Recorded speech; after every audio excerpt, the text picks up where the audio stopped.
자매스님, 어디서 왔다고요? 네, 인천입니다. 네. 2강의 식사 맛있게 하셨어요? 네, 찬양도 또 기쁘고 또 감동적인 찬양하면서 조금 마음이 좀 잔잔해졌죠? 네, 이제 잘 주무시면 돼요. 이제 소화도 될 겸 이제 아시죠? 밥을 먹으면 피가 다 어디로 가요? 그렇죠. 위 장으로 가는 거예요. 왜? 이거 열심히 펌프질 해가지고 소화시키려고. 그러니까 머리에 피가 있어요, 없어요? 별로 없을 거예요. 주무세요. 그래서 아침에 많이 얘기했기 때문에 저 오후에는 하느님의 영광에 대해서 이제 오전 강의 때는 하느님의 영광이 이제 성막에 시나이 산에 모세가 십계명 받을 때 거기 있었다라는 거고, 이게 사실 이제 탈출기에 보면 탈출기 40장 34절에 만남의 천막이 나와요. 만남의 천막은 계약의 궤가 거기 있었어요. 계약의 궤 아시죠? 계약의 궤에는 뭐가 있었어요? 십계명판하고 아론의 쌍난 지팡이가 있었고, 그렇죠? 거기 커룹과 세라핌과 케루빔, 천사 날개 형상이 딱 감싸고 있었어요. 그거를 이제 계약의 궤라고 하는데, 그걸 모셔놨던 곳이 만남의 천막이었습니다.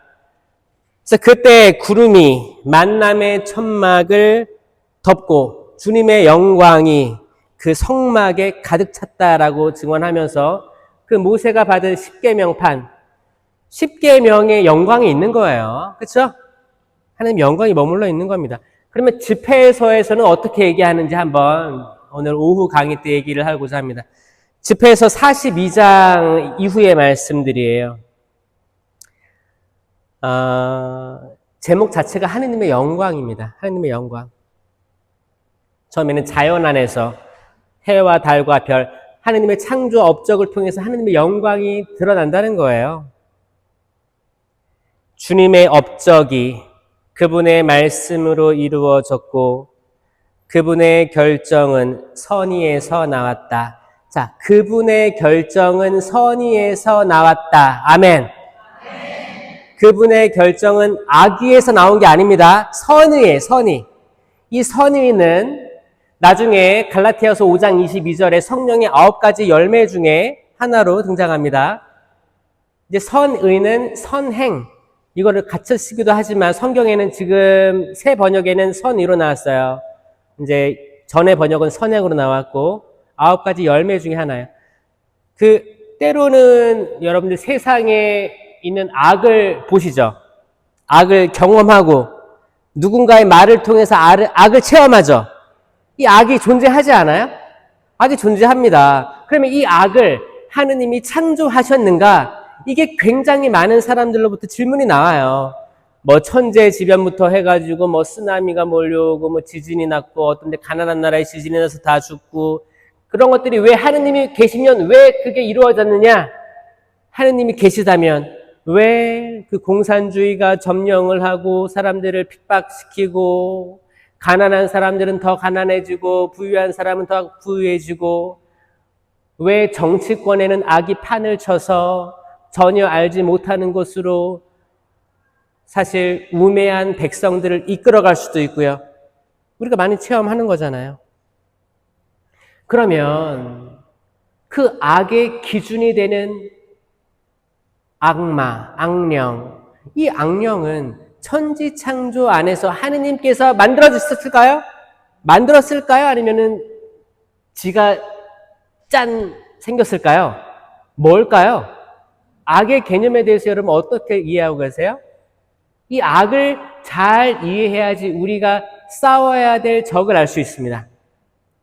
악은 하느님께서 만들지 않았어요. 아멘?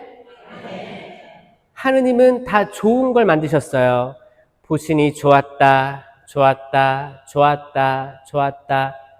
특히 사람 만드셨을 때는 보시니 참 좋았다라고 했어요. 그래서 계속 it's good, it's good, it's good 하다가 it's very good 했어요. 사람한테는. 자, 옆에 사람 쳐다보세요. 어때요? 좋아 보여요?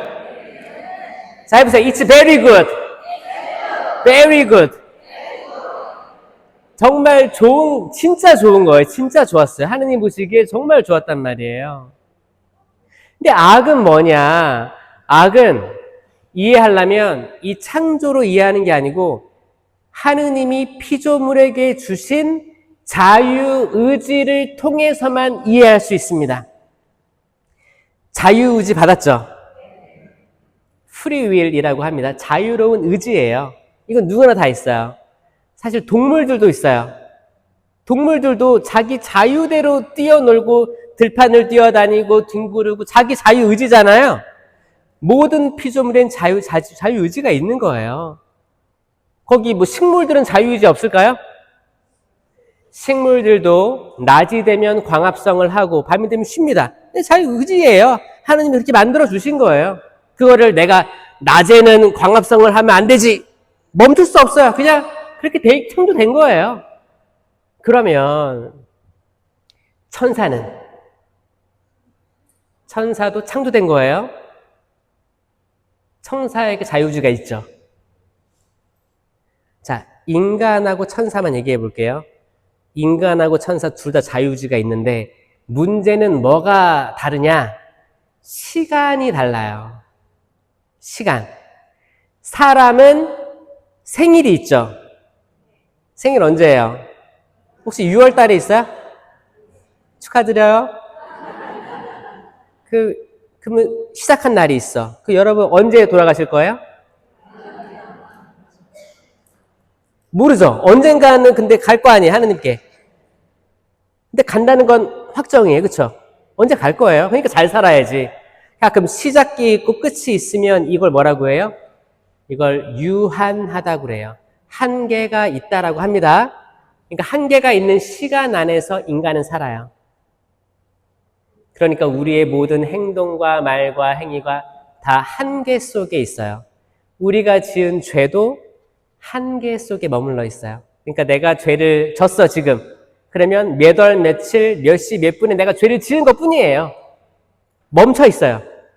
그럼 내가 다음날 고해성사를 보잖아요. 그럼 이게 또 없어져요. 이게 뭐예요? 영원하지 않고 유한하다. 한계가 있는 거예요. 그러니까 시간 안에 있으니까 다 한계가 있습니다. 그러니까 이게 얼마든지 죄가 없어질 수 있는 거예요. 이게 은총이에요. 이게 자비하신 하느님의 업적입니다. 이게 하느님의 영광이에요. 천사들보다는 조금 못하게 만드셨어도 인간에게 존귀와 영광의 관을 씌워주신 겁니다. 아멘? 인간이란 그렇게 소중한 존재예요. 그래서 때론 우리가 태어나서 생로병사를 겪다가 죽어야 돼. 죽는 게 싫어요, 주님. 하는 사람도 있을 수도 있어. 죽는 게 두려워요. 근데 그 한계성이 있다는 것 자체가 하느님의 자비의 놀라운 표징이다. 우리 죄가 영원하지 않다는 겁니다. 이게 핵심이에요. 자, 그러면 천사를 볼까요? 천사도 자유의지가 있습니다. 근데 이 천사는 시간이 없어요. 영원한 존재예요.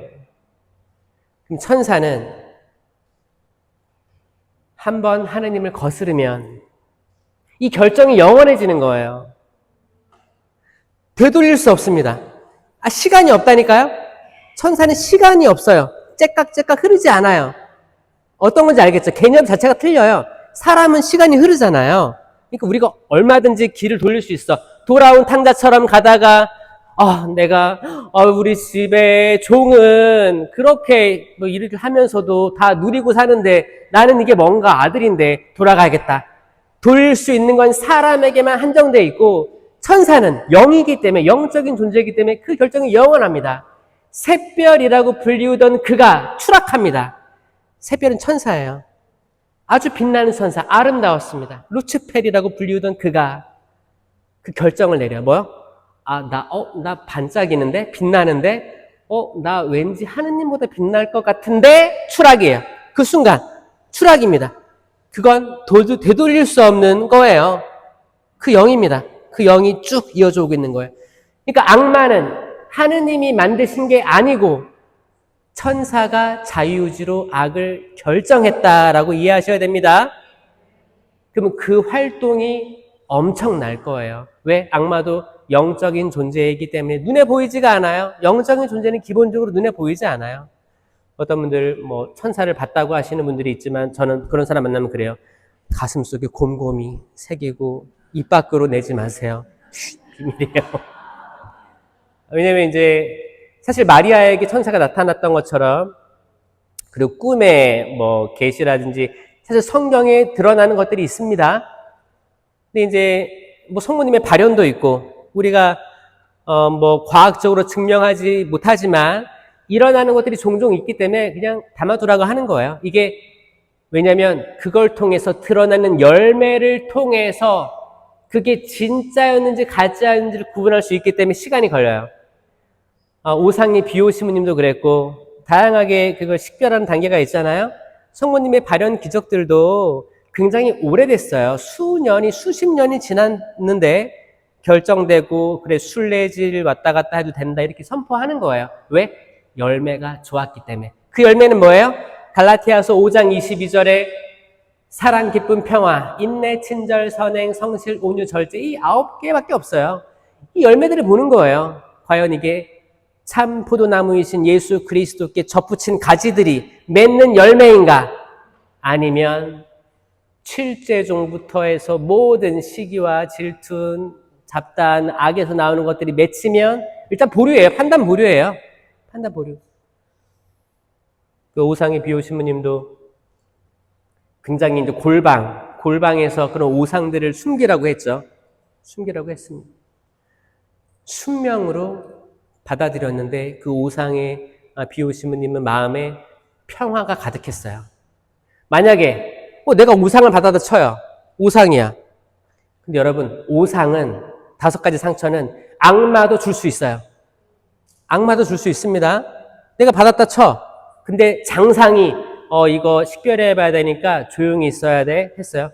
근데 내가 오상 받았는데 아니 당신이 뭔데? 내가 지금 오상을 받았는데 막 경노하고 그랬다면 성인 품에 오르지 못했어요. 그분은 순명하셨는데 화가 나서 순명한 게 아니고 그냥 그 자체 평화롭게 열매들을 맺으면서 쭉 있다 보니까 드러난 거죠. 드러날 것은 드러날 수밖에 없습니다. 전 여러분들이 특별히 혹시 부모님과의 관계, 또 형제, 자매, 남편, 아내, 자녀들과의 관계에서 좀 화가 있는 분들은 이게 절대 성령의 열매에 들어가지 않는다. 분노, 뭐 이렇게 경노 이런 거 다 화에 들어가 있지 않습니다. 거기 성령의 열매에 들어가 있지 않아요. 그러니까 꼭 그게 드러나면 가장 빨리 드러났기 때문에 빨리 회복할 수 있어요. 오히려 좋은 거예요. 여기 다혈질 있어요? 다혈질 전 좋다고 생각하거든요. 다혈질 있어? 손 들어봐요.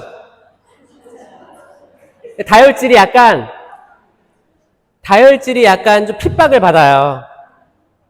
너무 빨리 드러나서 속 알맹이를 다 끄집어내. 그럼 주변 사람들이 다 알죠? 다 알아. 근데 있어 위축돼. 왜냐면은 다혈질인 사람들은 딱 얘기한 다음에 또 어떻게 해요? 금방 미안해지거든. 솔직한 사람들이에요. 다혈질들 아까 나 다혈질인데 손을 못 들었어. 왜? 왠지 부끄럽기도 하고. 자, 다혈질들 위해서 박수 한번 쳐주세요.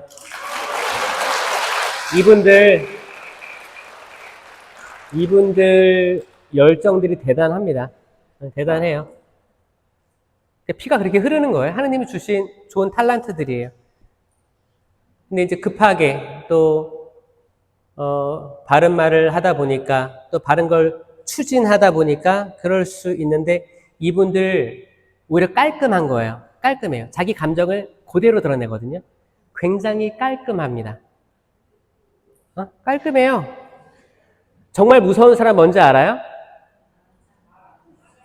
표현이 없는 사람들. 요 사람들이 표정이 없어요. 로봇 같아요. 성체를 아무리 모시고 성체원 씨를 해도 눈물 한 방울 나지 않아요. 고해성사를 하는데 로봇이야. 미사함은 빠졌습니다. 이밖에 알아내지 못한 죄. 거기에선 참회도 없고 모든 성찰도 드러나지 않아요. 근데 어떤 분들은 제가 진짜 남편한테 속상한 말을 많이 했어요. 아, 제가 문제죠.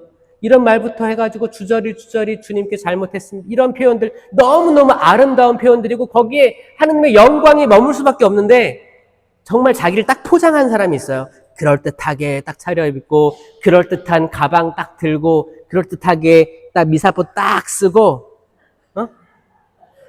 속에는 뭐가 있는지 몰라.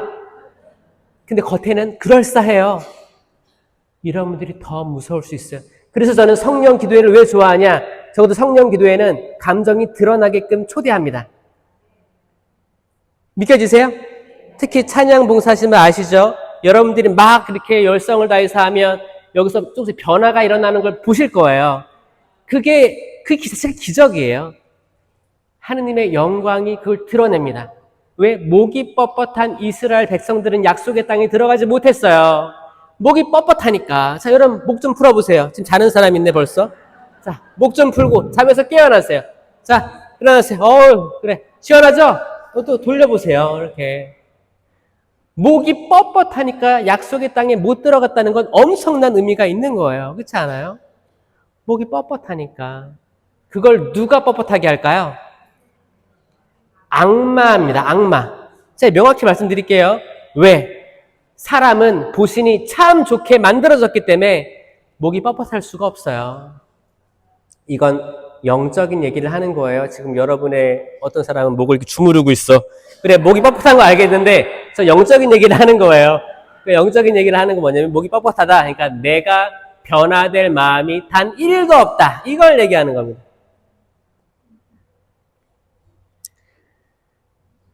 그리고 기가 막힌 말씀을 하시는데 무지개. 집회서예요. 무지개가 이제 그 창세기 9장 13절에 내가 구름 사이에 무지개를 세울 터이니 이것이 나와 땅 사이에 세우는 계약의 표징이 될 것이다. 이게 제 서품 성구예요. 서품 받을 때 제 모토로 삼은 거예요.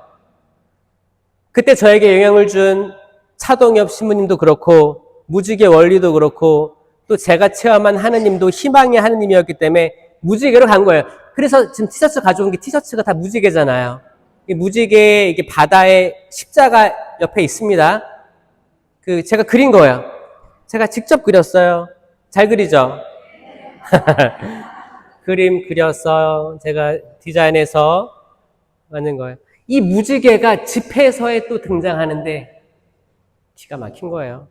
무지개 거기 집회서 43장 11절 12절에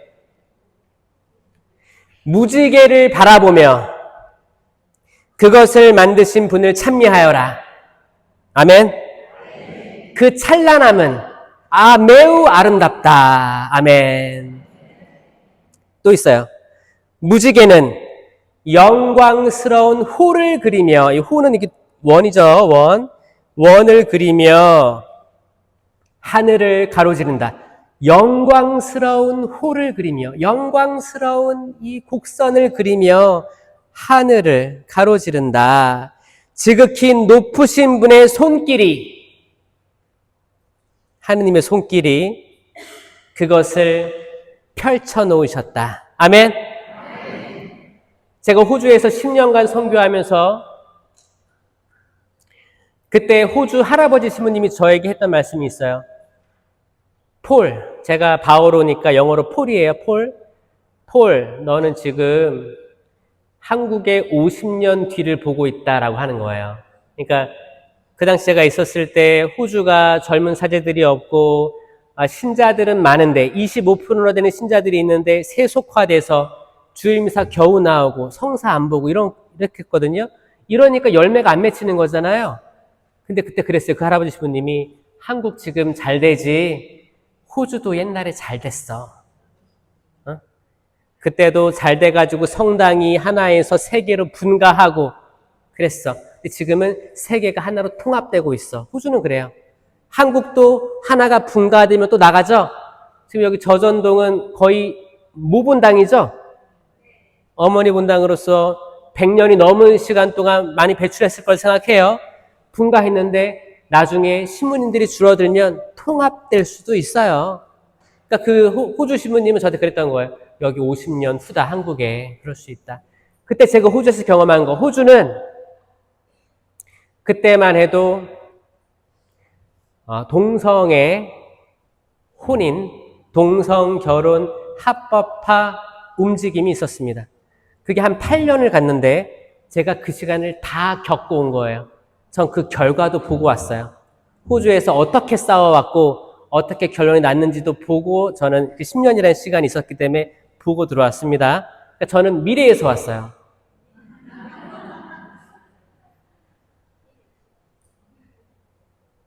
호주가 어떻게 진행됐냐면 처음에는 이제 성추행 그런 문제들 있죠.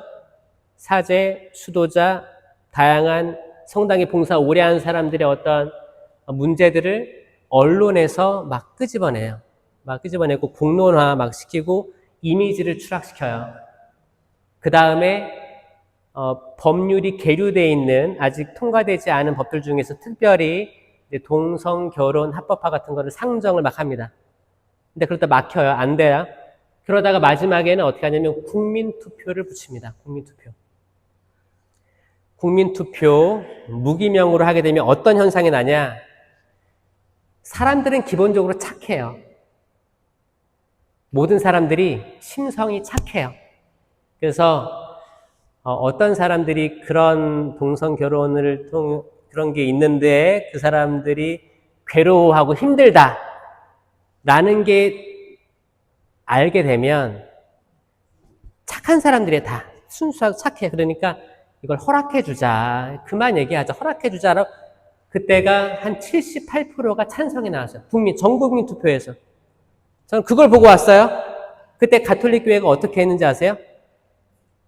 무릎 꿇고 울었어요. 울었어요. 이게 왜 그러냐면 그게 지금 한국은 개신교회에서 적극적으로 반대를 하고 있지만 천주교는 뜨뜻미지근하죠? 천주교 입장은 뭔 것 같아요? 천주교 입장도 하느님께서 맺어주신 것은 남자와 여자예요. 명백해요. 남자와 여자로 맺어주신 것을 사람이 갈라놓아서는 안 된다. 그 이외에 얘기하는 모든 성별을 천주교에서는 사실 받아들이지가 않아요. 왜냐면 그런 게 없어요. 그런 게 없어요. 성경 어디에도 그런 게 없고 오히려 멸망당한 소돔과 고모라의 그런 일들이 많이 있었다고 했기 때문에 명백합니다. 근데 그때부터 이제 그런 운동을 하는 분들이 깃발을 만들기 시작했는데 무지개 깃발을 만들기 시작했습니다. 무지개는 희망 그리고 다양성 이런 포장을 하면서 거기서 만드는 깃발에는 이게 빨주, 노초, 파남 보잖아요. 거기에 남색을 뺐어요.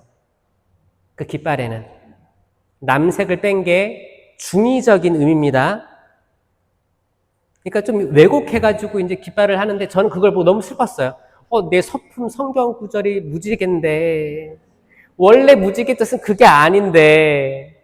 성경에서 창세기 때부터 하느님께서 다시는 내가 물로 세상을 벌하지 않으리라 하신 계약의 표징이 된 무지개인데 지금 너무 혼란스럽게 쓰여 있구나. 그래서 저는 이제 티셔츠를 만들 때 어떤 그림을 그릴까 고민하다가 무지개를 그리고 싶었어요. 무지개, 십자가. 무지개, 십자가. 무지개 영광스러운 거예요. 하느님께서 직접 하늘에 펼쳐놓으신 영광스러운 거고 하느님은 사람을 만드실 때 남자와 여자로 만드셨습니다. 믿습니까? 저는 작은 어린이집을 하고 있어요. 이 어린이집은 이주민과 난민의 어린이집이에요. 그러면 거기 가면 남자 아이예요, 여자 아이예요. 명백해요. 그 아이들이 스스로 표현할 수 없어도 이미 부모님은 다 알잖아요. 다 그런 거예요. 근데 이제 다양한 이유에서 이게 변형된 거예요. 생각과 마음가짐들이. 이게 혼란스러울 때 있잖아요. 사춘기 때 저도 중학생 때 중학생 때 남의 말, 친구들 말 잘 들어주고, 뭐, 이뻤어요.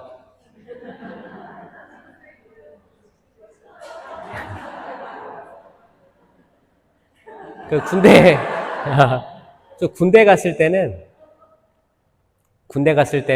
그때는 제가 이등병, 짝대기 하나, 이등병 달고 들어갔는데, 그때 병장이 저를 너무 이뻐했어요. 그때는 그 평상이라고 해가지고 평상에 한 10대 명이 자요. 나란히 누워 자요. 그럼 항상 나를 내 옆에서 자.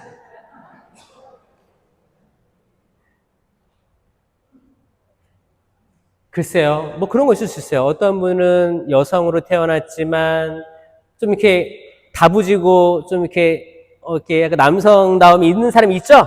있어요. 또 남자분인데 또 여성스럽기도 하고 또 중성스럽기도 하고 다양하게 있어요. 그건 인정해요. 다 있어. 그럴 수 있어. 근데 하느님께서 아기 때부터 엄마 뱃속에서 만들어준 성별은 하느님께서 만들어주시는 거예요. 의사가 만들어요? 아니요. 의사는 미리 알 뿐이지. 사진 보고. 결국에 하느님이 다 오밀조밀 만들어 놓고 나오는 것 뿐이에요. 그렇잖아요. 제가 아이들 보면 여아들은 진짜 이뻐요. 이렇게 오밀조밀하게 뭐 이렇게 소근육이 발달하다고 하죠. 아이들 소근육 발달해서 이렇게 오밀조밀하게 막 이렇게 만들기도 하고 그림도 그리고 이렇게. 근데 남아들은 어떻게 해요? 남아들은 같은 나이인데도 불구하고 좀 대근육이 발달을 해요. 이게 만들어진 거예요. 그럼 막 밀치기도 하고 가지고 노는 것도 뭐 비행기 막 던져버리고 자동차 왁 부딪혀버리고 막 그래요. 그런 거 있어. 신기해요. 그렇게 창조된 거예요. 이제 그런 아이들이 크면 어떻게 돼요? 남자들 같은 경우에는 또 학교에서 뭐 싸우기도 하고 뭐를 또 남의 거에 손대기도 하고 뭐 계단을 뛰어내리고 뭐 번지 점프를 하고 뭐 다양하게 하는 사람이 있죠. 또 여자애들은 또 어떻게 커요? 커서 시를 쓰기도 하고 이렇게 그림을 그리기도 하고 미술 음악을 하기도 하고 다 그렇다는 건 아니고 대부분 평균적으로 그렇게 흘러가는 거는 동의하세요? 평균적으로 그렇게 흘러가요. 신기해요. 근데 그 안에는 뭐가 작용하는 거예요? 호르몬이 작용하는 거예요. 남자 호르몬은 뭐예요? 여자 호르몬은? 여성들이 많으니까 에스트로겐이 바로 나오네. 에스트로겐이에요. 에스트로겐 해보세요. 시작. 에스트로겐. 이것도 이쁘죠, 그냥. 이 말 자체가 이쁜 말이에요. 에스트로겐. 해보세요. 시작. 에스트로겐. 에스트로겐 있어요. 남자는 뭐라고요? 벌써 말하기도 어렵죠? 테스토스테론이에요. 테스토스테론. 호르몬 자체가 뭔가 과격해요. 이상해요. 테스토스테론이 있는데 이게 한 사람에게 둘 다 있어요. 그러니까 여자는 에스트로겐만 있는 게 아니에요. 비율이에요. 비율. 테스토스테론, 에스트로겐이 둘 다 존재하지만 남자는 테스토스테론이 한 뭐 8대2, 9대1로 있다면 여성은 에스트로겐이 그렇게 반대로 있는 거예요. 그 상태로 있는 거야. 그러니까 어떤 사람은 조금 여성인데 좀 남성다움이 있으면 이게 약간 중간치로 조절되고 있는 거고 그건 뭐 하나님이 그렇게 탈란트를 준 걸 수도 있어요. 또 남성인데 굉장히 여성스러우면 이게 또 중간 정도의 레벨을 가지고 있을 수도 있는 거예요. 그렇게 살아가는데 그거를 때로는 억울하죠. 억울할 때가 있을 거 아니야. 나는 여자로 살아보니까 너무 힘들더라. 남자로 살니까 너무 힘들더라. 책임이 많더라. 그래서 하느님은 공평하게 그걸 한번 바꿔줄 역전할 기회를 주시잖아요. 그걸 뭐라고 해요? 전문용어로 갱년기라고 하는 거예요. 갱년기. 전문용어로 갱년기라고 하는 갱년기. 그때가 이제 확 역전되는 퍼센테이지가 나오는 거예요. 여성은 그때 에스트로겐보다 프로테스테론이 많아요. 테스토스테론이. 어? 테스토스테론의 그거 능력은 뭐냐? 살이 좀 쪄요. 살집이 좀 있어요. 그게 뭘로 가는 거예요? 근육 만들려고. 그러니까 지금 갱년기 전에 여성들이 약간 근육이 좀 발달했을 거예요. 근육이 없고 말랑한 살만 있어요? 그럼 그 살이 다 근육으로 나중에 생길 거예요. 그 근육이 언제 생겨요? 바퀴벌레 잡고 무거운 거 들고 왔다 갔다 하면 장근육이 생길 거예요. 근데 그 남성들은 나이가 들고 갱년기 오면 되게 침울해져요. 침울해집니다. 왜? 에스트로겐이 그런 역할이에요. 좀 이렇게 에스트로겐은 기본적으로 안정, 보호, 차분. 이 모든 목적성은 태아를 위해 만들어지는 거예요. 태아 보호를 위해서 이렇게 흘러가는 거예요. 이건 하느님이 섭리하신 거예요. 그러니까 지금 갱년기 지난 남성들은 혹시 태어날지 모르는 태아를 위해서 좀 이렇게 차분해지고 신문도 잘 보시고 집 밖에 한 발도 안 나가도 살 수 있어요. TV만 있으면. 진짜 그 활동 반경이 줄어드는 거예요. 여성들은 갱년기 지나면 진짜 잘 다니세요. 건강해요. 허벅지 근육도 튼튼해가지고 지치지도 않아요. 전 세계 일주를 해도 괜찮아. 할 수 있어.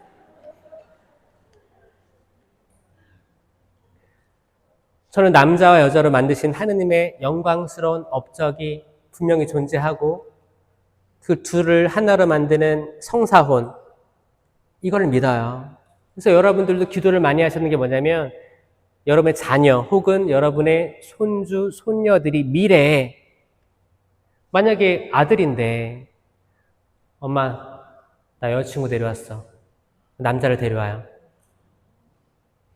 여러분 마음 어떨 것 같아요? 가슴 아프지만 이해해 줄 거예요? 딸이 있는데 딸이 엄마 나 결혼할 사람 데려왔어. 근데 여자를 데려왔어요. 그러면은 가슴은 아프지만 이해해 줄 거예요?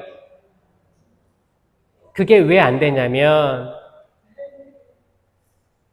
아이를 가질 수 없다는 걸 모든 사람이 알 수 있어요. 직관적으로. 남자와 남자 사이에는 아이가 없구나.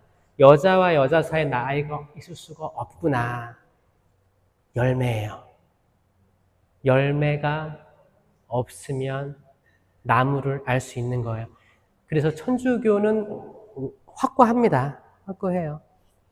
그래서 혹시 그런 일이 있을 수 있기 때문에 여러분들 혹시나 착한 마음에 가슴 아픈 마음 때문에 혹시 이게 지지를 하시는 분들이 있을 수 있지만 그 자기 자유의지니까 어쩔 수 없어요. 근데 이게 진리는 이거예요. 그리고 제가 만드는 무지개는 그 뜻이 아니고 어떤 분들 그래요 저한테 신부님은 왜 채널 이름이 김신부의 무지개예요? 혹시 게이예요? 무슨 그런 말이 있어요, 그렇죠? 그러니까 뭐예요? 지금 이미지가 바뀌어 있는 거예요. 무지개에 대한 이미지가 잃어버렸다. 저는 무지개를 되찾기 운동을 하고 싶어요. 원래 하느님이 영광이 들어져 있는 그 무지개를, 희망의 상징인 무지개를 천주교가 가지고 와야 된다. 그리고 자신 있게 얘기할 줄 알아야 된다. 그런 운동에 동참해 주시겠습니까, 여러분?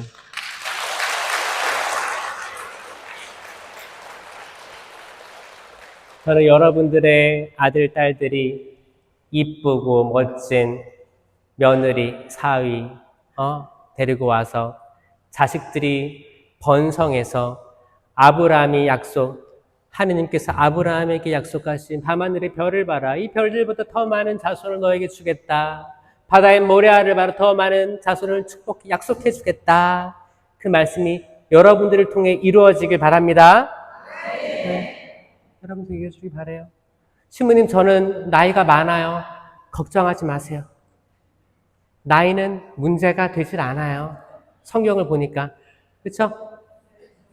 아브라함이 사라가 몇 살 때 임신했어요? 90. 90. 아브라함 100살. 그리고 뭐 엘리사벳, 스카리아도 나이가 많았다 그랬죠? 하느님이 하시는 거는 못하는 게 없으십니다. 못하는 게 없어요. 우리 자유의지가 필요할 뿐이고 믿음이 필요할 뿐이에요. 한국의 그 출생률 감소한다고 하는데 여러분들이 많이 노력해 주세요. 젊은 친구들이 많이 아이를 갖기를 어려워하고 있습니다. 여러분들 다 지금 딱 평균 나이가 한 40으로 끝까지 하느님을 믿고 그 말씀에 순명하며 살아야 되는 거, 순명. 이건 자식을 낳는 것도 하느님의 영광이 드리운 거예요. 여러분, 마리아 보세요, 마리아. 마리아가 나이가 몇 살이었어요? 잉태했을 때? 한 13, 14으로 보고 있는 거예요. 소녀였어요, 소녀. 그럼 하느님이 마리아의 태에 머물렀어요. 이거 뭐예요? 하느님의 영광이 드리워진 태입니다. 아멘? 그렇게 대단한 거예요. 하느님의 영광이 드리워진 태이기 때문에 무염시태, 평생동정, 이 모든 교리가 마리아에게 들어간 거예요. 마리아에 대한 4대 교리 아시죠? 천주 성모, 하느님의 어머니, 무염시태, 아예 시작부터 원죄로부터 물들지 않았다. 평생동정이 유지된 거예요. 왜? 유한한 마리아가 영원한 그분을 만났기 때문에 당연히 영원해진 거예요. 평생 영원히 동정한 거예요. 그 동정성이 영원해진 거예요. 그리고 성모 승천, 이 4대 교리는 성경에 자세히 나오진 않지만 교회가 수천 년을 숙고하고 기도하면서 바쳐 올린, 그리고 도그마로 선포한 믿을 교리가 되는 겁니다. 그리고 에녹이 나와, 에녹. 여기 집회서에서 에녹이 집회서 44장 16절에 야, 이게 에녹 아시죠? 그 하늘로 들어 올려진 분들 이름이 몇 개 나오는데 창세기에 에녹이 있고 그 다음에 이제 엘리야가 불마차 타고 올라갔죠? 그리고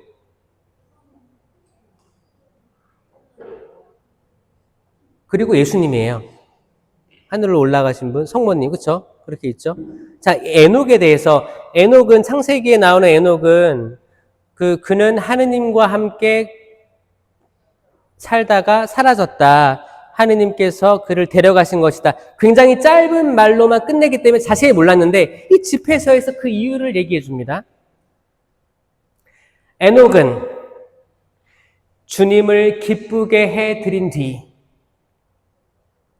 하늘로 옮겨졌다. 자, 기쁘게 해드린 뒤. 그럼 이 기쁘게 해드린 게 뭘까가 궁금하잖아요. 이게 나와요. 그는 만대의 모든 세대, 만대의 회개의 모범이 되었다. 아멘.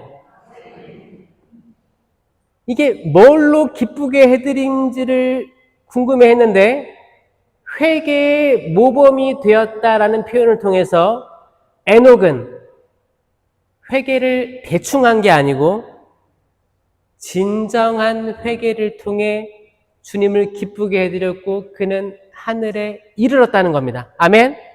믿습니까, 여러분? 이거예요. 회개.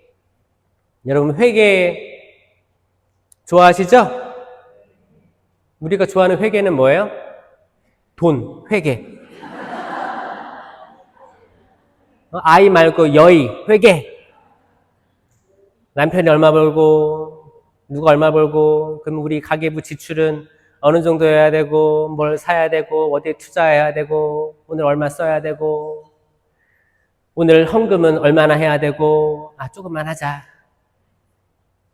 회개. 계산하는 거예요. 그게 아니고, 회개의 모범이 되었다는 이 에녹은 마음이 정말 순수한 영혼, 내가 이 순수한 영혼에 자그마한 얼룩이라도 있으면 안 되기 때문에 이걸 다 드러냈다는 거예요. 회개의 모범. 야, 회개의 모범이라는 표현은 성경에 에노가테밖에 없습니다. 회개의 모범이 되었다. 언제? 그때만? 아니, 만대에 이르기까지 회개의 모범이 되었다. 집회서 44장 16절이에요. 찾아보세요. 저는 여러분들께 이렇게 어떤 강의 의뢰를 받고 기도하면서 강의를 준비하고 강의를 실제 나가서 신자들에게 말씀을 선포한 것에 대해서 정말 기쁘고 영광스럽게 생각합니다. 저도 전에는 그냥 넘어갔던 말씀들이 때론 어떤 강의 주제를 잡고 준비하다 보면 신자들이 듣기에 정말 중요한 부분들도 나오기 때문에 저도 좋고 여러분도 좋고 누이 좋고 매부 좋고 도랑치고 화제 잡고 그런 것 같아요. 그냥 윈윈 같아요. 윈윈. 그래서 지금 전국의 많은 찬양 봉사자, 그리고 성령세신 봉사회, 또 성령세신 봉사회가 그것도 많이 해요. 뭐 체나콜로도 하고 세계 파티마도 하고 레지오도 하세요. 그러니까 중복적으로 하시는 분들이 많아요. 그래서 저는 너무 감사드려요. 우리는 같이 가야 돼요. 같이 해야 돼요. 딱 하나만 올인하면 사실 안 돼. 왜냐하면 결국에 천주교 영성은 하나로 모입니다.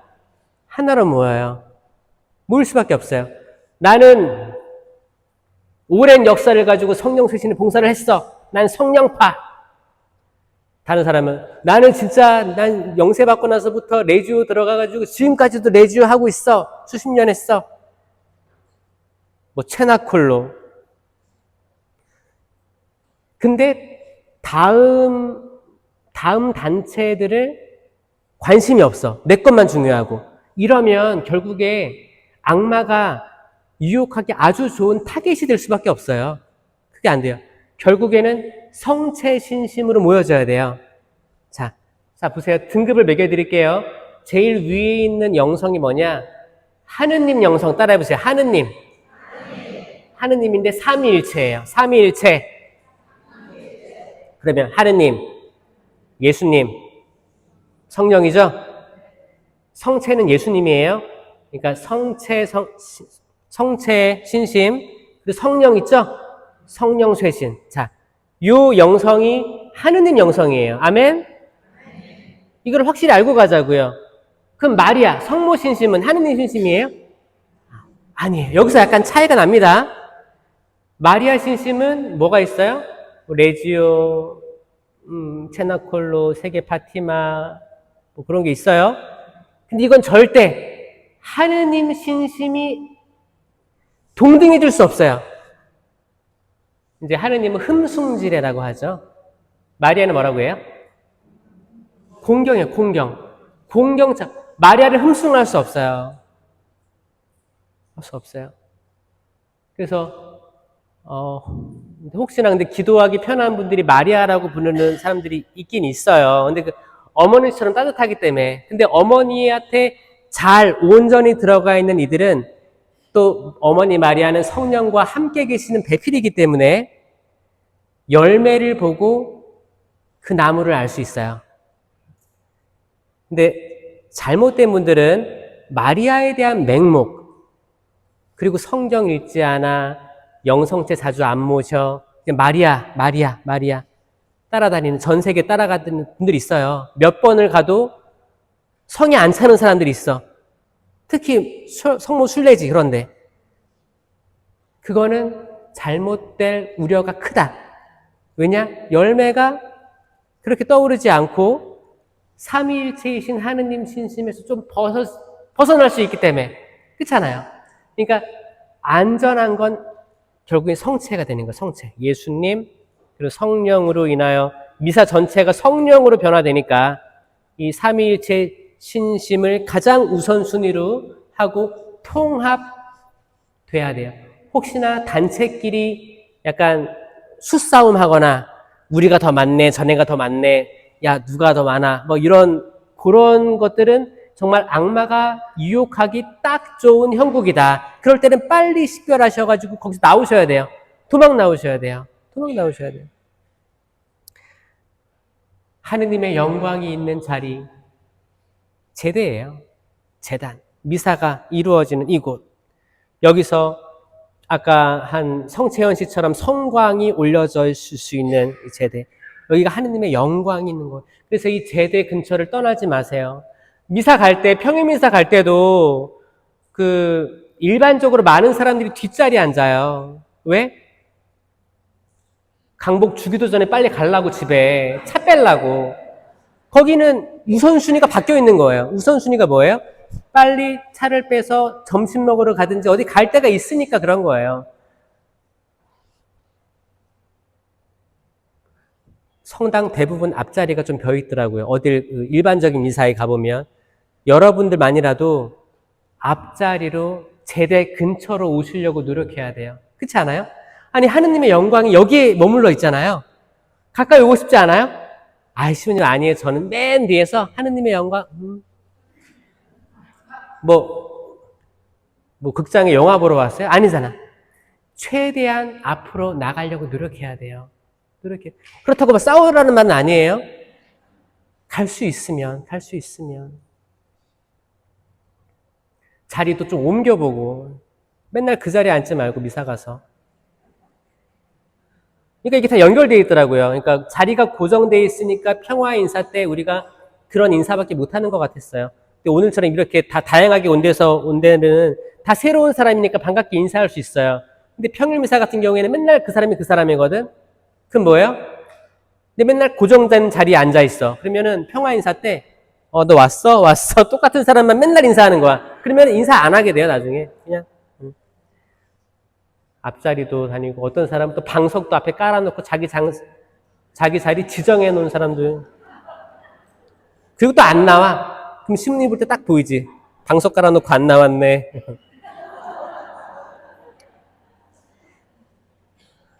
그러니까 집회서 42장이 엄청난 말이 많습니다. 천지창조부터 모든 성인들 이름이 쭉 등장해요. 노아, 아브라함, 이삭, 야곱, 모세, 아론, 여호수아, 칼렙, 판관들, 사무엘, 나탄, 다윗, 솔로몬, 르하브암, 예로보암, 엘리야, 엘리사, 히즈키야, 이사야, 요시야, 이제케. 저는 오늘 혹시 이따가 밤에 가시면 저는 집회서 42장, 43장, 44장 이렇게 한 1장, 2장, 3장 정도 한번 읽어보시면 오늘 들으신 거를 좀 이해할 수 있겠다는 생각이 들었습니다. 주님의 영광이 그 시나이 산에서 잡았던 주님의 영광이 탈출기 24장 16절이에요. 구름이 엿새 동안 산을 덮었어요. 이렛날 주님께서 구름 가운데에서 말씀하셨죠. 이 구름은 나중에 신약에 와서 거룩한 변모. 이 거룩한 변모는 영광스러운 변모라고도 합니다. 이게 다 구름에서 얘기 나왔죠? 이는 내 사랑하는 아들, 너희는 그의 말을 들어라. 이게 다 영광스러운 것들이에요. 영광스러운 것들. 거룩한 변모를 영어로 하면 뭐냐면 트랜스피겨레이션이에요. 여러분 피규어 알아? 피규어라고 해서 캐릭터 작게 만든 인형이라든지 뭐 비행기, 작은 프라모델 그런 거를 피규어라고 하고 그 피겨 스케이팅 하면 아름다운 동작으로 스케이팅을 하면서 모양을 만드는 걸 피겨 스케이팅을 합니다. 그럼 피규어는 뭐냐? 모양이라는 뜻이에요. 그래서 트랜스피겨레이션 하면 모양이 바뀌었다라는 뜻이에요. 그게 거룩한 변모로 쓰입니다. 이거의 반대말이 실체 변화예요. 실체 변화. 이 거룩한 변모의 반대말이 실체 변화예요. 실체 변화는 우리 성체 영할 때를 실체 변화한다고 하죠. 이걸 영어로 하면 transubstantiation 하고 되게 긴 단어가 있어요. transubstance 하면 이 서브웨이에서 서브웨이 아시죠? 뭐 지하철이잖아요. 지하철. 서브웨이. 먹는 거 말고 서브웨이. 원래 서브웨이는 지하철이라는 뜻이거든요. 그러니까 밑에 지하 이렇게. 그러니까 뭐예요? 아주 밑에 있는 무언가예요. 아주 기저 바닥에 있는 무언가를 substance라고 합니다. 트랜스ubstantiation 하면 실체 변화. 아주 바닥에 있어서 보이지 않아. 근데 그게 변했다라는 거예요. 그러니까 실체 변화는 아까 우리가 모셔서 기도했던 성채현 씨는 하얀 제병은 그대로인데 이 제병의 맛도 똑같아요. 변한 게 없어요. 그러니까 외형은 다 그대로예요. 근데 그 안에 보이지 않는 아주 깊숙한 게 송두리째 변했다가 실체 변화입니다. 아멘? 그래서 성광 이렇게 만들어 놓고 우리가 기도를 아까 했잖아요. 그리고 성체를 애타게 갈망했잖아요. 그 성체를 이제 미사 때 모시게 되는 거예요. 이 성체를 갈망하면 할수록 그 은총이 더합니다. 그런데 성체를 하대하면 할수록 그분께서 활동하시기란 어렵습니다. 그 이유가 그래요. 많은 사람들이 성체 모시고 성당 왔다 갔다 하는데 변화되지 않는 분들 있죠? 악행이 있어요. 반복되는 악습이 있고 반복되는 말투가 있어요. 사람 기분 나쁘게 하는 말투를 가진 사람 있어요, 없어요? 있지 않아요? 근데 그 사람들은 자기가 그런 말투가 있다는 거 알까 모를까요? 아, 지금 본인들 얘기하는 거예요? 그 사람 마음을 알아요? 알 수도 있고, 정말 근데 인생을 살아오면서 이런 것들 피드백이 없었을까요? 저는 있었을 거라고 생각해요. 네? 알 거예요. 본인들 알 거예요. 내 말을 통해서 상처받는 사람들이 몇 명 있다는 걸 알면 그 사람도 바뀌면 좋겠지만 나도 바뀌면 좋은 거예요. 우리 모두 다 고만고만해요. 네? 고만고만합니다. 그쵸? 다 똑같이 악의 유혹에 쉽게 걸려 넘어지고 친절하고자 하지만 친절하지 못하고 때론 내가 또 안 좋은 일이 집에 있어가지고 나 기본적으로 친절한 사람인데 안 좋은 일 있고 스트레스가 많아가지고 마침 그때 나한테 딱 만났던 이 자매님한테 내가 함부로 대할 수가 있어요. 사람이란 그럴 수가 있어요. 근데 이거를 확 바꿔주고 일깨워주는 건 성체 성사의 힘입니다. 적어도 내가 성체를 갈망하고 그래 살아계신 예수님 모시고 난 변화돼야지 라는 마음이 있으면 이 마음으로 살면 여러분들이 스트레스 상황이 있을 수 있잖아요. 그때 여러분 맞다 나 주님과 함께 있지 딱 그 태도를 바꿀 수 있을 거라고 전 믿어요. 그렇지 않아요? 여러분 사랑해요 해봐요. 자, 같은 표정과 같은 말투로 집에 가서 집사람에게 하는 거예요, 이제. 사랑해요 해봐요. 그럼 나중에 뭐 잘못 먹었나 그러겠지? 여러분들은 모두 하느님이 보시기에 참 좋게 창조됐다는 거 잊지 마세요. 그리고 여러분들이 모시는 성체가 정말 예수 그리스도의 몸과 피, 영혼과 신성이 온전히 담겨 있다는 거 잊지 마세요. 그렇기 때문에 영성체 모시고 나가는 여러분의 발걸음은 그 무엇보다도 가벼워야 될 것이며 성령의 은사 충만히 받아야 됩니다.